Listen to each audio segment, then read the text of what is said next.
तो आज हम बात करेंगे इस वीडियो में कि जो जीएसटी के पोर्टल पर नया अब चेंज आया है।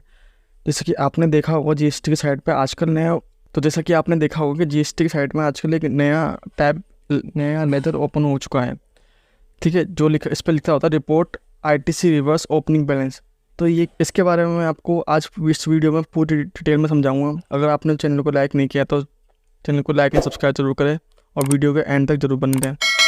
इसमें क्या चीज़ रिपोर्टिंग करनी है आपने, तो आपने सबसे पहले इस पर जाना है। ठीक है, तो जैसे आप इसमें जाएंगे तो इसमें लिखा हुआ आएगा कि आईजीएसटी, सीजीएसटी, एचजीएसटी और सेस। तो इसमें आपने कौन सा ओपनिंग बैलेंस माना है, तो इसमें आपने वो ओपनिंग बैलेंस डालना है।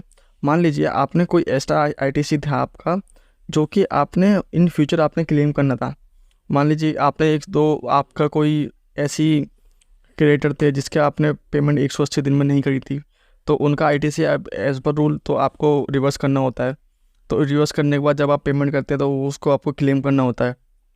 तो गवर्नमेंट बोल रही है कि आप क्या करें कि जितना भी आईटीसी आपने जो आपने क्लेम करना है उसका आईटीसी, सीजीएसटी, एचजीएसटी और सेस, तो वो सारा आप हमें क्या करें रिपोर्ट कर दीजिए एज पर ओपनिंग बैलेंस अपने हिसाब से कि आपका इतना आईटीसी हमारा जो था हमने रिवर्स कर दिया था आपको कि इसका आईजीएसटी इतना है, सेस इतना, सीजीएसटी इतना है, एचजीएसटी इतना है और सेस तो मिलेगा नहीं। ठीक है, तो ये आपने उसमें रिपोर्ट करना है एज पर ओपनिंग बैलेंस। वो ये कैलकुलेशन आपको खुद करनी पड़ेगी कि कितना हमारा ओपनिंग बैलेंस था।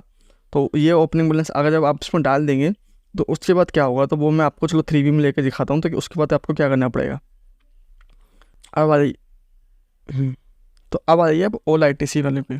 ठीक है, जैसे आप 3B में जहाँ पर आप क्लेम करते थे तो यहाँ पर ए पार्ट में हम डालते थे ऑल आईटीसी, तो इसमें जो आपका फुल आईटीसी था वो यहाँ पर आ जाता था। जैसे कि आईजीएसटी में इतना, सीएस में इतना। फिर आपका जो ब्लॉक आईटीसी होता है जो आपको परमानेंट आपने इसको कभी क्लेम नहीं करना था, तो वो आईटीसी आप डाल देते एज पर रूल 38, 42, 43 में इसमें डाल देते आप कि इसमें आपने वो आईटीसी डालना होता था जो आपको कभी क्लेम इन फ्यूचर क्लेम ही नहीं करना। मान लीजिए आपका कंपोजिशन से आ गया या ऐसा आईटीसी आ गया आपका, जैसे कि अगर आप ट्रांसपोर्टर में हैं अगर तो उसके लिए आरसीएम में एप्लीकेबल है। तो अगर आपका उनके लिए फिर आईटीसी उनको मिलता ही नहीं है 5% वालों में, तो वो सारा आईटीसी आप यहाँ डाल देते। लेकिन और अदर्स में आपने वो आईटीसी डालते जो आपको इन फ्यूचर आपने क्लेम करना होता था, तो वो आईटीसी आपको अब अदर्स में यहाँ पर डालना होता था और आप इसके लिए क्लेम करके आप उसको रीक्लेम जब आप उसकी पेमेंट कर देते थे तो आपको रीक्लेम यहाँ से करते थे as per ITC which was reverse under the 4B entry. तो अब यहाँ पर आकर आप उसको रिक्लेम करते थे। ठीक है, other ITC reclaimed which was reverse under table 4B and 2 earliest tax report. तो आपने यहाँ पर आकर उसको रिक्लेम करते थे। तो गवर्नमेंट ने बोला है कि ठीक है, आपका जितना आईटीसी था तो आप हमें क्या करिए ओपनिंग बैलेंस आप दे दीजिए। आप ओपनिंग बैलेंस करने के बाद जब आप उसको रिक्लेम करेंगे तो ये ऑटोमेटिकली उसमें से माइनस उस लेजर में से माइनस होता रहेगा। ठीक है, आप इन फ्यूचर उसमें क्या होगा, मान लीजिए अब आपको दोबारा भी तो आप रिवर्स करेंगे तो फिर उसका क्या हुआ, तो जैसे ही आप इसमें और अदर आईटीसी में दोबारा डालेंगे, मान लीजिए आप नेक्स्ट मंथ आपने रिवर्स करना हो तो आप जैसे ही उसमें डालेंगे तो उस लेज़र में ऑटोमेटिकली ऐड हो जाएगा। जैसे आपका टैक्स जमा कराते हैं तो एक लेज़र में ऐड हो जाता है, या आईटीसी आपका होता है वो आपको लेज़र में दिखता है। वैसे ही आप जो आईटीसी रिवर्स करेंगे इसके लिए गवर्नमेंट ने एक सेपरेट लेज़र बना दिया है कि उसमें जैसे ही आप ऐड करेंगे तो उसमें ऐड हो जाएगा और लेस करेंगे तो लेस हो जाएगा। तो इससे गवर्नमेंट को ये बेनिफिट है कि आप ये ख्याल रखें, उस पर पहले गवर्नमेंट के पास कोई वो नहीं था, क्या नाम, पहले गवर्नमेंट के पास कोई आपका रिकॉर्ड्स नहीं था कि कितना आपने क्लेम करा, कितना आपने रिवर्स करा।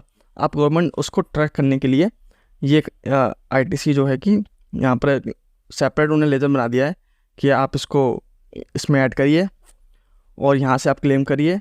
ठीक है, बस बट हमें उससे पहले आज तक जो आपने जितना भी आईटीसी रिवर्स किया है उसके एक ओपनिंग बैलेंस दे दीजिए। उसके बाद आपका ऐड माइनस उसी लेजर में से होता रहेगा। ठीक है, अब दूसरा क्वेश्चन ये उठता है कि ये किस किस को फाइल करना है आप और कब तक फाइल करना है। तो अगर आपका कोई रिवर्सल नहीं है, अगर आपका कोई आईटीसी आप रिवर्स करते ही नहीं हो, उसको रिक्लेम नहीं करते, तो आपके लिए फ़ाइल करना मैंडेटरी नहीं है, तो आप फाइल मत करिए। ठीक है, और अगर आपके लिए फ़ाइल करने की कोई ज़रूरत नहीं है आपको, और अगर आप आईटीसी रिवर्स करते हैं तो इसकी जो लास्ट डेट है वो है 30 नवंबर। 30 नवंबर से पहले आप इसको सबमिट कर दीजिए। अब मान लीजिए आपने सबमिट भी कर दिया और आपको लगता है इन फ्यूचर कि मान लो मेरा गलत हो गया, मान लो मैंने ये जो ITC ओपनिंग बैलेंस डाला है वो गलत है, तो आप उसको 3 बार अमेंडमेंट कर सकते हैं। वो भी कब तक? 31 दिसंबर तक।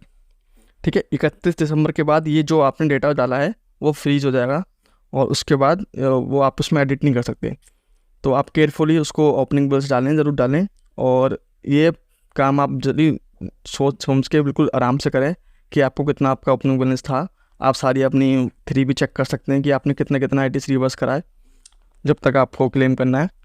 तो ये थी एक छोटी सी इन्फॉर्मेटिव वीडियो। आपको अच्छी लगी है तो चैनल को लाइक सब्सक्राइब जरूर करके जाएँ और हमें मोटिवेट करने के लिए प्लीज़ इसको लाइक करें।